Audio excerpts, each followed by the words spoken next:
Speranca TV Paraqet. Përshëndetje. Unë jam 22 vjeç dhe jetoj në qytet. Nuk jam ndonjë tip që bën shumë zhurmë. Jam më shumë i atij llojit që rri me shokët e vet, merret me sport dhe mendon që jeta do i vi vet në rregull pa shumë plane. Luaj volejboll prej disa vitesh dhe jam në skuadrën e qytetit bashk me shokun tim Arlindin, që e njoh që nga shkolla e mesme, dhe me te jam thuajse çdo ditë, ose në stërvitje, ose tek shtëpia e tij, ose duke pirë ndonjë çaj kot. Tek shtëpia e Arlindit shkoja shpesh, jo se kishte ndonjë luks apo ndonjë gjë të veçantë, por sepse aty ndihesha rehat. Prindrit e tij ishin njerëz të thjeshtë dhe motra e tij rrinte me vete, nuk përzihej shumë, edhe ajo ishte 19 vjeçe. Ajo dilte rrallë dhe kur dilte ishte zakonisht për ndonjë punë ose për të parë ndeshjen e volejbollit ton. Herën e parë që e pash seriozisht motrën e Arlindit nuk ishte në shtëpi, ishte në palestër. Po luanim një ndeshje kampionati në volejboll dhe e pash në tribun ulur me dy shoqet e saja. Nuk bëri asgjë të veçantë, as nuk brohoriti shumë, e as nuk u çua në këmbë. Thjesht rrinte dhe shikonte. Por kishte një mënyrë se si më shikonte që të bënte të ndiheshe sikur të shihte vetëm ty, edhe pse palestra ishte plot. Pas ndeshjes, Arlindi më tha, hajde shkojmë në shtëpi, se janë edhe ata. Dhe kur hym brenda, ajo ishte në kuzhinë duke rregulluar diçka. Më përshëndeti normalisht, pa buzëqeshje të madhe, pa ndonjë interes të dukshëm, thjesht siç përshëndet dike që e njeh prej kohesh, por nuk i kushton shumë rëndësi. Dhe aty e kuptova që nuk ishte nga ato vajza që i futen muhabetit kollaj. Ditët kalonin dhe unë vazhdoja të shkoja tek Arlindi. Stërvitje, ndeshje, shtëpi, një rutinë e zakonshme. Por ajo gjithmonë ishte aty diku në sfond. Ndonjëherë ishte në dhomën e vet, ndonjëherë duke parë televizor, e ndonjëherë duke dalë me shoqet e saja, dhe gjithmonë nuk e tepronte me fjalë. Në ndeshje vinte shpesh, jo gjithmonë, por mjaftueshem sa ta vija re, dhe ajo gjë filloi që të më pëlqente. Jo si diçka e madhe, por si një kuriozitet që nuk po më linte rehat. Më vinte si një mendim që të vjen kur nuk ke pse ta mendosh. Një ditë, pas stërvitjes së volejbollit, Arlindi u vonua dhe unë shkova në shtëpinë e tij më herë se zakonisht për ta pyetur se pse kishte munguar. Ajo ishte vetëm, po pinte një çaj dhe po shihte diçka në telefonin e saj. U ula si zakonisht dhe folëm për gjëra të thjeshta, për ndeshjen e fundit që ajo kishte qenë për të na parë neve. Folëm për qytetin ton dhe folëm se sa e mërzitshme po bëhej ndonjëherë kjo rutina jon. Dhe aty vura re që ajo kur fliste ishte shumë e drejtë për drejtë.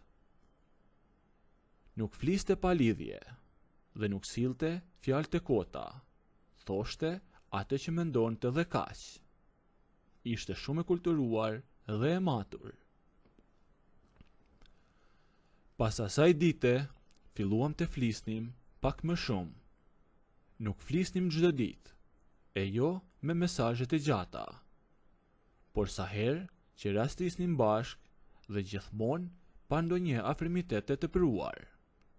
Madje, në disa momente, dukej si kur mbante qëllimisht një distancë, si kur donte ta kishte të qartë që unë isha shoku i vëllaut e asgjë më shumë. Njëherë, kur po ktheheshim nga palestra, i thash për shaka se përse ti nuk brohoret asnjëherë siç duhet.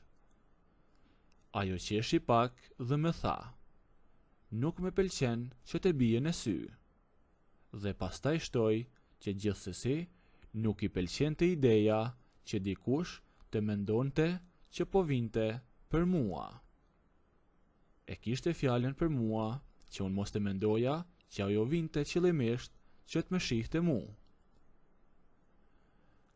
Atë fjali e tha natyrshëm, por mua me mbeti në mendje. Kaloi kohë dhe unë nuk bëra asnjë hap. Jo se nuk doja, por sepse nuk doja t'i prisja besimin shokut tim dhe as ta vendosja atë në pozitë të vështirë. Dhe ndoshta kjo ishte arsyeja pse ajo filloi që të më shihte ndryshe, sepse nuk u sillesha si dikush që po mundohej ta fitonte me zor. Një mbrëmje vere, pas një ndeshjeje që kishim fituar, u mblodhem të gjithë tek shtëpia e tyre. Kishte muhabet, kishte të qeshura, dhe në një moment ajo u ul pranë meje në balkon, pa ndonjë arsye të madhe, thjesht ul aty. Heshtem pak dhe pastaj më tha diçka që nuk e prisja. Më tha që në fillim nuk i pëlqeja fare. Madje e kishte bezdi idenë që shoku i vëllaut të saj sille gjithmonë në shtëpinë e tyre, e vinte shpesh, por që me kalimin e kohës kishte filluar të më shihte ndryshe. Kishte filluar të mësohej me prezencën time. Jo për ndonjë gjë të madhe, por për mënyrën se si sillesha, si flisja e si nuk kërkoja gjëra që nuk më takonin. Pastaj me pa drejtën e sy dhe më tha, tani ke filluar që të më pëlqesh. Dhe e tha ashtu shumë thjesht, pa emocion të madh, e pa ndonjë skenë filmi, sikur po më tregonte një gjë normale që i kishte ardhur vetë në mendje. Unë nuk i thash asgjë për disa sekonda.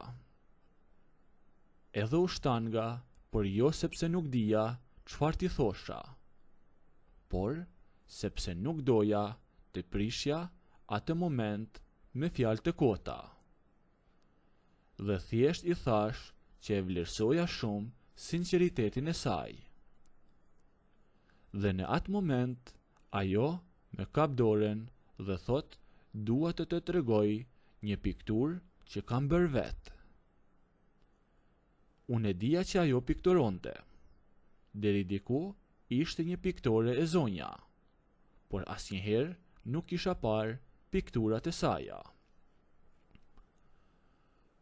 Shkuam tek studioja ku ajo pikturonte dhe hapi bllokun e vizatimeve e të pikturave.